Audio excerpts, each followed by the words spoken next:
मुझसे कहा गया है कि बात ये करनी है कि 75 साल पाकिस्तान के गुजर गए, नाउ लुकिंग फॉरवर्ड, फ्यूचर क्या नजर आ रहा है। बट पहले हम इससे कि हम फ्यूचर की बात करें, हमें सबसे पहले जरा सा देखना होगा कि हम आ कहां से रहे, ये 75 साल में हम किधर से आ रहे हैं।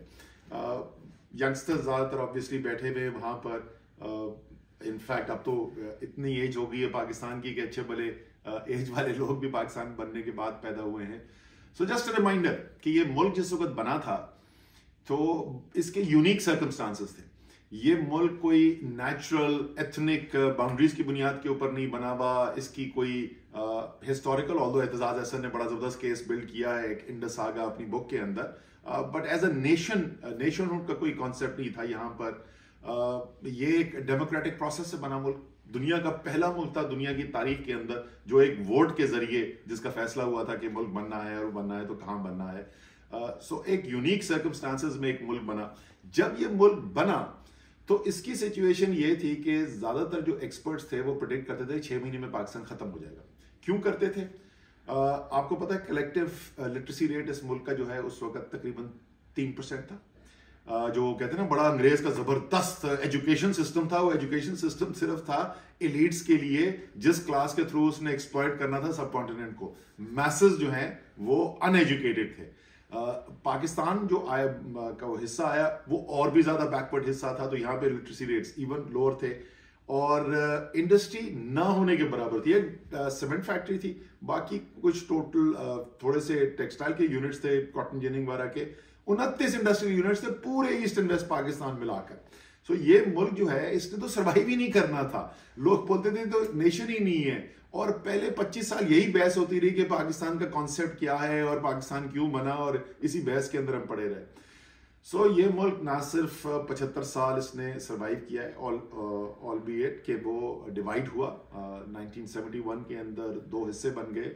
लेकिन ये भी मैं बोल दूं कि अगर आप 1940 की हमारी देखें करारदाद जो पास की थी, करारदाद पाकिस्तान, जहां पर आज मीनार पाकिस्तान है, वहां पर कायदे आजम की लीडरशिप में, तो उसके अंदर मुस्लिम स्टेट्स कहा गया था। तो ओरिजिनल कॉन्सेप्ट यही था कि एक नहीं होगा, एक से ज्यादा स्टेट्स होंगी, पॉसिबली साउथ या ईस्ट के अंदर अलग स्टेट होगी, या नॉर्थ वेस्ट के अंदर अलग होगी।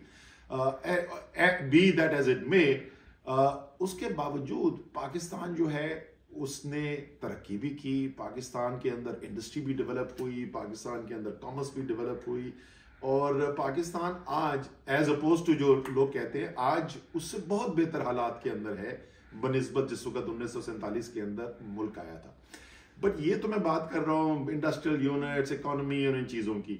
बट 21st सेंचुरी के अंदर एक नेशन के सक्सेसफुल होने के जो रिक्वायरमेंट्स होती है ना, वो जो फाउंडेशनल बिल्डिंग ब्लॉक्स हैं, अगर आप उन बिल्डिंग ब्लॉक्स पर देखें तो वहां पर पाकिस्तान ने बहुत तरक्की की है। क्या होगा कि पाकिस्तान जैसी एक मल्टी एथनिक सोसाइटी के अंदर democracy is the only way of bringing the country together.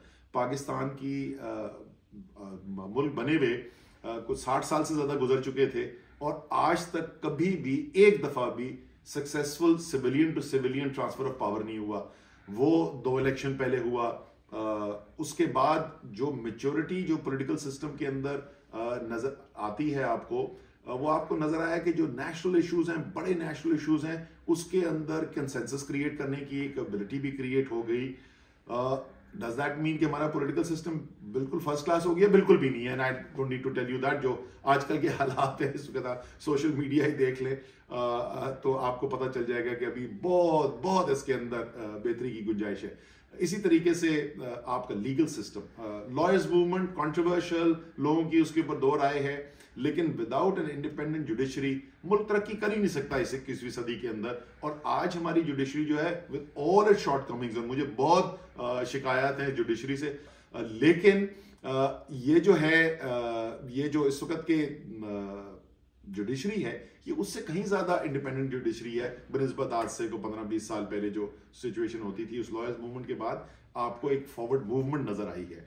इसी तरीके से जो रोल है कि गवर्नेंस का एक जो कॉम्पैक्ट है एक सिटीजन और स्टेट का जो है, इस वक्त वो बैटल चल रही है। और मुझे इसमें कोई शक ही नहीं कि ये बैटल जो है ये पाकिस्तान के अवाम ने जीतनी है, और एक स्टेट का और सोसाइटी का, अवाम का रिश्ता क्या होगा, वो भी रीडिफाइन होने के लिए जा रहा है। सो बिल्डिंग ब्लॉक्स जो है ना वो सब तैयार होती जा रही हैं। नेचुरल एंडाउमेंट्स हमेशा से मौजूद थी। दुनिया की तारीख उठा के देख लें, देयर इज अ रीजन जिसकी वजह से इतनी इस एरिया के अंदर आबादी है, बिकॉज नेचुरल एंडाउमेंट्स मौजूद थी टू सस्टेन दैट पॉपुलेशन। और वो आज भी स्ट्रेंथ मौजूद है, आपके दरिया आज भी मौजूद हैं, आपके पास ability to generate food, fiber, ये आज भी मौजूद है, आपके पास उससे बिजली बनाने की ताकत मौजूद है, आपके पास डाइवर्सिटी ऑफ क्लाइमेट है, आपके लोग आपकी सबसे बड़ी स्ट्रेंथ है। मैं फॉर्चुनेटली मैं IBA से ग्रेजुएट करने के बाद जहाँ पर मैंने जॉब्स की, जिन इदारों के साथ मैंने इंटरफेस किया, जिन यूनिवर्सिटीज़ में जाके मैंने प्रोग्राम्स किए, तो मुझे अपॉर्चुनिटी मिली कि दुनिया के जो बेहतरीन हैं उनके साथ काम किया जाए, उनके साथ पढ़ा जाए, उनके साथ compete किया जाए। चाहे वो दुनिया की नंबर 1 फॉर्च्यून 500 में नंबर 1 कंपनी जो सबसे ज़्यादा नंबर 1 रही हुई है, एक्सॉन मोबिल, उसमें जॉब किया।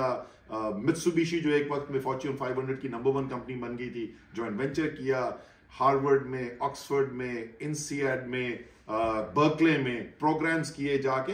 सो खुलासा ये है कि दुनिया के जो बेहतरीन जहन है उनके साथ काम करने का, पढ़ने लिखने का मौका मिला। और मैं आपको जेन्युइनली बता रहा हूं कि जितने टैलेंटेड पाकिस्तान के लोग, और मैं इसको कहूंगा लार्जली सब कॉन्टिनेंट के लोग हैं, वो आपको दुनिया में इतनी टैलेंट कम नजर आएगा। और मेरी एक थ्योरी भी है उसके ऊपर, क्योंकि ये जो मिक्सिंग ऑफ द रेसेस हुआ है ना ओवर द सेंचुरीज, उससे एक टैलेंट पूल जो है वो पैदा हुआ है। सेम चीज आपने अमेरिका के अंदर देखी है, मेल्टिंग पॉट बना, दुनिया से लोग आए वहां पर। सो इन अदर वर्ड्स, जो आपका नेचुरल टैलेंट है, जो ह्यूमन टैलेंट है, वो भी एक्सेप्शनल है। सो आपके पास नेचुरल एंडाउमेंट्स भी हैं, आपके पास ह्यूमन टैलेंट भी मौजूद है, आपके जो इंस्टीट्यूशनल फाउंडेशनल ब्लॉक्स होती हैं 21st सेंचुरी में सक्सेस के लिए, वो भी आहिस्ता आहिस्ता, not in a linear path, बड़ी स्ट्रगल के साथ, बड़ी जिद्दोजहद के साथ, वो भी आहिस्ता आहिस्ता they're coming into place. So in other word, इसका क्या मतलब हुआ? इसका मतलब हुआ कि पाकिस्तान इज ऑल सेट। अगले 75 साल, मैं नहीं होऊंगा अनफॉर्चुनेटली, लेकिन अगले 75 साल जो है वो एक अमेजिंग जर्नी में पाकिस्तान जाने वाला है। ये मार्क माय वर्ड्स, मैं बिल्कुल कन्विंस हूं इसके अंदर कि जब 21st सेंचुरी की स्टोरी लिखी जाएगी, तो उस 21st सेंचुरी की स्टोरी के अंदर जो one of the amazing success stories जो लोगों को नजर आएगी, वो पाकिस्तान होगा। क्यों? क्योंकि जब ये 21st सेंचुरी स्टार्ट हुई तो लोगों को बहुत सारे सवालात थे। आप पढ़ते रहे हैं उस वक्त ग्लोबल हेडलाइंस क्या लगती थी, टेरर सेंट्रल, और पाकिस्तान पता नहीं क्या खत्म होने वाला है। आप ये मत समझे कि मुझे ये नहीं पता कि इस वक्त इंतहा दर्जे की डिसइल्यूजनमेंट फैली हुई है। इस वक्त पर्टिकुलरली एजुकेटेड मिडिल क्लास इंतहाई इज़्तिराब का शिकार है। लेकिन जब आप जूम आउट करते हैं और पाकिस्तान को देखते हैं, किसी भी नेशन को देखते हैं over a longer period of time, so मैं आपको बता रहा हूं कि आप इस वक्त लॉन्च पैड पे हैं। इस वक्त आप लॉन्च पैड पे हैं। Those who smart and those who want to invest their money smartly, Pakistan is a bet that you want to make. यहां से आगे किधर जाएगा पाकिस्तान? मेरे ख्याल में पाकिस्तान जो है वो इन अ वे लीपफ्रॉग करेगा। जो evolution from agriculture to industry to post industrial society, knowledge based society, और उसकी वजह जैसे मैंने कहा कि आपका ह्यूमन टैलेंट जो है, बहुत बड़ी आबादी जो है, वो आपका बहुत बड़ी स्ट्रेंथ बनने वाली है, और उसके अर्ली साइंस आपको नजर आने शुरू हो गए हैं। आई थिंक आप सबको पता होगा कि दुनिया की 5 बड़ी जो आबादियां हैं जो इस वक्त फ्रीलांसिंग का काम कर रहे हैं इंफॉर्मेशन और नॉलेज वर्ल्ड के अंदर, उसमें पाकिस्तान शामिल है। So once we invest in this youth of Pakistan, they have the ability, और ये डेमोन्स्ट्रेट कर चुके हैं हर फील्ड के अंदर जहां इनको मौका मिलता है। जब भी आप इनको लेवल प्लेइंग फील्ड देंगे, they have shown the ability to compete with the best of the world and win. Sometimes they come agonizingly close, like अभी T20 World Cup के अंदर, but they have shown their ability to take on the best in the world and win. And it's not just in cricket, it's in any field जहाँ उनको level playing field मिलती है। Level playing field आपको क्या देनी है? इस जो आपका talent है उसको space देने के लिए आपका institutional framework strong हो, rule of law मुल्क के अंदर हो, democratic traditions जो हैं वो consolidate हो, और आपके डेमोक्रेटिक प्रोसेसेस मैच्योर हों, आपके पास एक आज़ादी राय हो, एक freedom of expression and speech हो एक मुल्क के अंदर, तमाम वो लवाजमात जो हैं वो एक तरफ हों, दूसरी तरफ इन्वेस्टमेंट हो उनकी नॉलेज के अंदर, क्रिएटिंग अ मार्केट प्लेस जो कंपटीशन बेस्ड है। इस वक्त because of the weaknesses of the system जो मैं पहले बात कर रहा था, बिकॉज आपके मैच्योर डेमोक्रेसी नहीं है, ट्रांसपेरेंट अकाउंटेबल डेमोक्रेसी नहीं है, रूल ऑफ लॉ नहीं है, तो अनफॉर्चुनेटली इस वक्त एंटरप्रेन्योरशिप के अंदर भी जो बेहतरीन माइंड्स हैं, some of them are brilliant minds, but वो माइंड इस्तेमाल कैसे करते हैं कि किस तरीके से मैंने नेटवर्क्स बनाने हैं और मैंने रिलेशनशिप्स को यूज करके रुपया बना लेना है। And that is why one of the most amazing fields in Pakistan to make money has been real estate, because वहां पे इनोवेशन और ये वो एंटरप्रेन्योरशिप जो है, that's not determining the winners, the winner is determined by किसने किसके साथ कॉन्टैक्ट बना लिया। So as you move away from that, as you create rule of law, as you create transparency, as you make the governance system accountable to the people of Pakistan, you will see a new entrepreneurial class coming. And इस वक्त जो हो रहा है, जो knowledge based economy है, उसके अंदर you are seeing those young entrepreneurs coming. एक साल पहले जो हमारा 2021 गुजरा था, it was an amazing year for Pakistani startups, particularly the tech startups, but startups in general. We raised more money from the global market and from the best minds, investment companies of the world than we had done in the last 6 years combined. एक साल के अंदर उससे ज्यादा पैसा हो और ये स्नोबॉल होना शुरू हो रहा था। इसी तरीके से हमारी IT एक्सपोर्ट्स 47% जंप कर गई एक साल में। पहले 8-9 महीने के अंदर 32% फर्दर ग्रोथ आ रही थी उसके अंदर। So you were at that tipping point, and I would say you still are. Forget the pause, छोटा बीच में. Again, we're talking about 75 years of a country and we're looking into the future.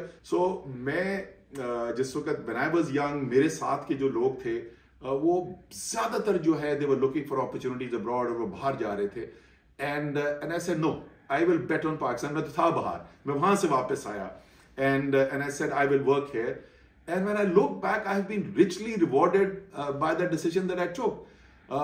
But वो तो उस period के अंदर है जिस period के अंदर पाकिस्तान एक स्ट्रगल के थ्रू, एक मुश्किल वक्त के थ्रू अपने फाउंडेशनल ब्लॉक्स जो हैं वो प्लेस कर रहा था.